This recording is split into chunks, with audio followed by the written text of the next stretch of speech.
Welcome to Green Connections, where we help you live green, work green, and earn green. I'm Joan Michelson. Find us online on greenconnectionsradio.com, like us on Facebook, and follow me on Twitter at Joan Michelson. Today we bring you a very special show from the Greenbiz VERGE San Francisco 2013 conference, where tech meets sustainability. I had the privilege of being the host of the online VERGE live stream and interviewing several leaders in this industry across sectors. While Washington dithers, cities and companies are moving forward, transforming our world into livable communities that are moving closer and closer to being carbon neutral. It's about our daily lives, folks, at home, at work, and at play. Cities like San Francisco and Washington, D.C. are leveraging big data to manage energy more efficiently and reduce overall energy consumption. For example, I spoke with the head of the D.C. Sustainability Initiative, Sam Brooks, the other day, and he told me that they saved about 7% off their energy consumption in city buildings in 8 months just by turning off the lights and computers over the weekend. Wow. Companies are now integrating sustainability into their decision-making at the highest levels, with corporate social responsibility officers, energy efficiency officers, and reporting, including to the Dow Jones Sustainability Index or the Sustainable Accounting Standards Board. Innovations in technologies to collect and use data, innovations in buildings to manage energy, innovations in transportation, and the sharing economy are all transforming our world in wondrous, sustainable ways. The utility sector is being turned upside down by microgrids and solar and wind power that do not require heavy maintenance and can even send energy back to the grid in regenerative power, reducing electrical bills dramatically. Companies from computers to cars to clothing to food are re-examining their supply chains through the sustainability and energy efficiency lens, and big things are happening. They need the U.S. federal government in Washington to do their part and provide the regulatory framework to drive these new technologies and systems. Absolutely. But many companies are not waiting for D.C. to act. They are taking matters into their own hands and in some cases putting control back in our hands, in your hands, in my hands, as consumers, with tools to control our thermostats more efficiently, alternative fuel vehicles, solar power, and microgrids. VERGE even had their expo powered by a microgrid, and you could test drive a Chevy Volt there too. To start our show today, I want you to meet the brains behind VERGE, Joan Makower, the co-founder, chairman, and executive editor of Greenbiz that produces the VERGE conferences. Joel has been singing the sustainability tune for decades. He wrote a book called Strategies for the Green Economy in 2009. I interviewed Joel at VERGE. Let's listen to Joan Makower. Today, because we're in a unique space where we've been at VERGE for 3 days, we've been hearing about sustainable cities, about the changes going on in really every sector. The tagline of where tech meets sustainability is so key. And we've been hearing about all kinds of technologies. Let's do sort of a high-level start here. What are the takeaways from the last, what pops into your head from the last 3 days of these incredible conversations? Well, because there have been so many incredible conversations, that's a big ask, and there's a lot going on. But it's not just where tech meets sustainability, that is the tagline, but it's actually how technology accelerates sustainability solutions and creates opportunities for business. What are the big business opportunities at the convergence of energy technology, information and communications technology, building technology, energy technologies? What happens when those start to mash up in terms of creating resilient cities and connected cars and intelligent buildings and using all these great technologies? That's what the conversation that's been going on here. And I think one of the big takeaways, Joan, is that there's this hunger for interconnectedness that, about a third of the people here have never been or would ever go to a sustainability conference, and another third have never been or would ever go to a technology conference.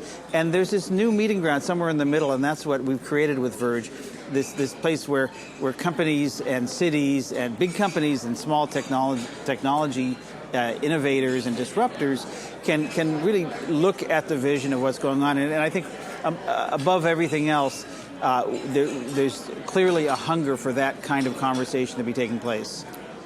Well, that's really interesting. So you've literally converged different populations who would not normally be talking to each other. Exactly. And I would imagine part of that is because they get overwhelmed with the dailiness of their own to-do list. Well, it's just, you get stuck in a silo. Right, exactly. And one of the things we talked about today in particular was breaking out of silos, right, and driving innovation. One of the challenges, I spent many years in corporate America and driving innovation in those companies, and not only because of the literal physical silo structure, but because of the cultural silos. It was really hard to bring people together. When I was creating an alliance between two units, say, of American Express, they'd look at me like I had 10 heads. But in fact, they seemed so natural to me. One of the key things that goes with what you just said, and to take it maybe to another direction, is it's really about timing, because we have all these innovators in the corporate sector, in cities, and entrepreneurs who are innovating at the same time these infrastructures are being built and rebuilt and retrofitted, at the same time that we have adoption as a problem, customer adoption, consumers adoption. And it's almost like it's a matter of timing of which innovation is ready, depending upon how you define ready, at the time that the city is ready to put the funding in place for it, at the same time that the private sector is ready to deliver it and the consumer is ready to adopt it. I mean, electric cars are a classic example. You've had the Volt here as a test drive, which is great. But, you know, electric cars, people talk about it as if it's hugely ubiquitous, when in fact it's a fraction, a very small fraction of the car market. There are really huge adoption issues there, and you talked about those today with the car guys. So talk about the timing issue. How do you suggest, or what do you hear about ways to figure that one out? Well, timing is part of it. I mean, technology has been coming out, new technology, every day of the week for the past 30 years. And so it's not just suddenly that there's new technology, and the timing is part of it, but part of it is the vision, number one, and what's possible. We're starting to see a more systems view of smart smart cars and smart buildings and smart cities, and hopefully smart people playing with all this, but a vision of what's possible. And we're also starting to see the driver, which is we're seeing hurricanes, we're seeing economic upheaval, and we're seeing that there's a need for resilience. And so now it's not just about doing the right thing. It's not about saving the earth. It's not about doing well by doing good. This has become a hedge against risk. So the timing, as much as anything, is about risk and resilience. And so you combine the drivers of risk and resilience, you look at the vision of what's possible. We're starting to get people, we heard from Puck Mickleby, a retired Marine colonel, who's starting to actually be able to give a vision of what happens if we get things right. That's new. We haven't had that before. He talked about having too much of a focus on risk. Right. And so we have the vision, we have the driver, and then we have the technology, and that's starting to come to play as everything gets smarter and more embedded with sensors and smaller and cheaper and faster and better. You know, so it's really that convergence as much as anything. But in order for that convergence to happen, you've got to have not only companies coming together, not only big companies and small companies, not only big companies, small companies and cities, but within companies, these silos, to your point, have to start breaking down. And one of the things we've described VERGE, I say that VERGE, this event, is really what sustainable business should be about.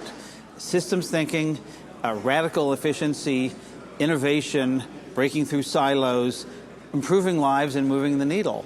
And moving the needle on environmental, critical issues. And so much of what we see in this space, and I've been covering this space for 25 years, is not that. It's about incremental eco-efficiency improvement, necessary but highly insufficient. So we're trying to get the systems here, we're trying to get people to think bigger, we're trying to get people to play well together, whether they're inside a company or inside of a value chain, and that's what's really exciting. And get more comfortable with disruptive innovation thinking even in big companies and in big cities, which are both naturally risk averse. Yeah, but big companies have, look at the changes that have happened in terms of technology disruption, in terms of, how we get information and communicate and travel and find one another and all sorts of things. And, we change all the time, and we've changed quite a bit in your and my lifetime, and your and my adult lifetime.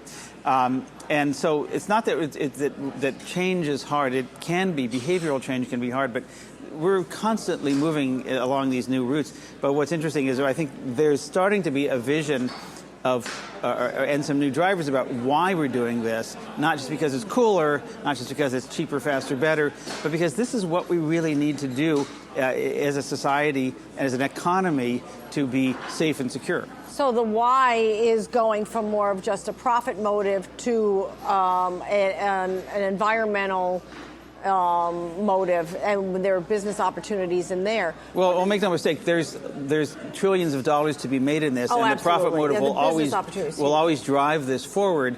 But it's not just around innovation for the sake of innovation, which is a lot of the cool stuff. Purpose. A lot of the cool stuff we carry around and use every day has been. It's actually got a little bit more of a focus. Yep, and a purpose. Yeah. One of the things, and I'll close with this discussion, is big data. Big data was a huge theme here the last few days.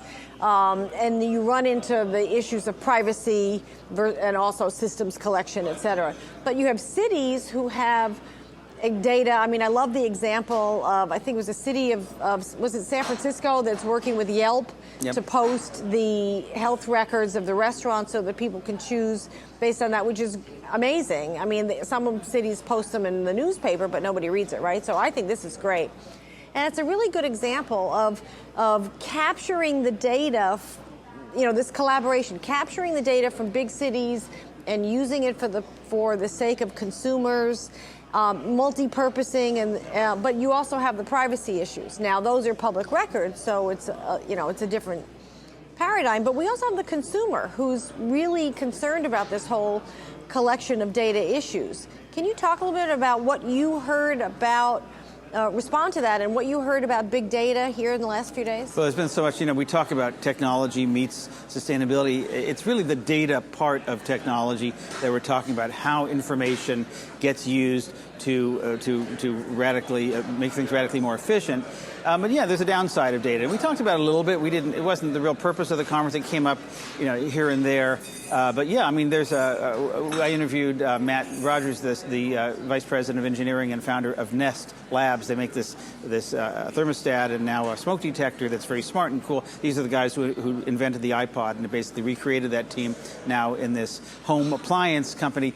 And it talked about a smoke detector that knows when there's people in the house and can talk to the thermostat, first of all, to keep the temperature at a certain point, but also, just knows, where do you need to, if there's a fire, where do you need to evacuate people and what's going on? Maybe someday we'll even communicate with the fire department when they show up to say, there's nobody here, don't worry about it, or there's 7 people and a cat.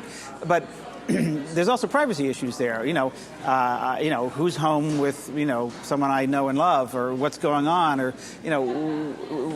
where are our kids and what are they doing and what rooms are they in, or the where's the maid the dog? or Is the dog hiding under the bed in the kids' room? That's less privacy, but I care less about the dog than some other humans. But you get the point. Yeah. With every technology, whether it's Facebook and Twitter or cell phones, you can track your kids or your friends or whatever. There's privacy issues, and those will work out. That will be a conversation that we have. Well, we're voluntarily giving up a lot of our privacy in those. Yeah, mediums. I think little by little we've become much more comfortable with giving away little bits of who we are and where we are and what we're doing and what we like and buy and all that stuff. And there will be boundaries that people cross, and we'll figure that out. But I'm less concerned about that. That's a nice problem to have because it means that this technology is becoming ubiquitous and powerful. But I think we can find that sweet spot where, half the people think it's too private and half the people think it's not private enough, that means we're doing something right. Exactly. By the way, in the Nest discussion, I liked your reference to when you said the voice activated thing, and you're hearing, you can visualize this couple where they have two different temperature gauges, and I'm too hot, I'm too cold, right, exactly. And the thermostat starts going crazy. Yeah, so maybe we can set it to listen to one party or the other, one voice or the other. The whole dysfunctional attitude about the thermostats. Right. Well, thank you also for the privilege of being the host for Sidebar. Oh, it's been our pleasure. Thank you. It was really great talking with the online audience and working with Mo Al-Sharaf, who was terrific moderating the online chats. So thank you so much, Joel, for being here and for doing what you've done. You started this discussion, as you say, 25 years ago, and look at where we are now. Now it's commonplace.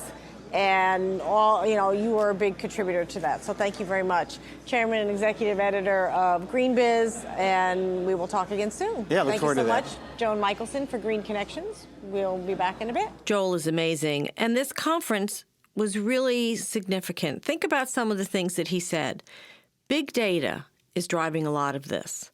We talk about privacy. We talk about our fear of all the information that people are picking up about us online, which we willingly give, by the way.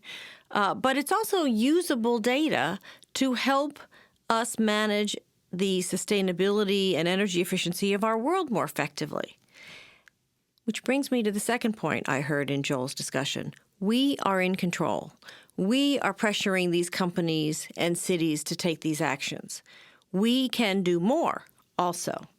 And we can pressure our elected officials and business leaders to focus more on solutions according to our values. And we can elect people who share our values and who focus on these issues. You can watch this interview on video, too, on our website at greenconnectionsradio.com. Next up, have you ever considered how much energy your computer uses, or how much energy it takes to manufacture your computer, or what happens when you dispose of your computer? Stay right there to listen to my conversation with a top executive of Dell about how they are addressing the carbon footprint of their computers. See you in a moment.